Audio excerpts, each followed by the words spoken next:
Luego del rotundo éxito obtenido en el 2008 y 2012, Salomé vuelve al escenario del Teatro Municipal de Asunción, pero con nueva coreografía y puesta escénica. Es una coreografía del maestro chileno Jaime Pinto, que vino especialmente a renovar la coreografía, las luces. Es prácticamente una nueva producción porque se ha renovado todo. Salomé, la bailarina que pidió la cabeza de Juan el Bautista, es interpretada en forma alternada por Maya Ayala, Mari Carmen Aquino, Alejandra Ayala y Cristina Báez. En el rol de Juan el Bautista bailan el ruso cubano Anton Karomagnov y Guido Cañete. Y Herodes es encarnado por Johan Larrey-Heinave. Los acompaña el gran elenco de bailarines y técnicos que trabajaron 2 meses para montar el espectáculo.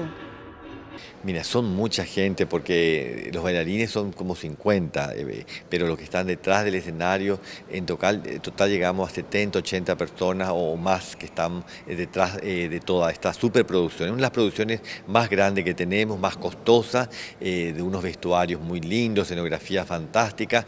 Es una superproducción que realmente la gente tiene que aprovechar. No es frecuente que en Paraguay se monte este tipo de obras. Salomé se estrena esta noche y sigue en escena de jueves a domingos hasta el 3 de septiembre.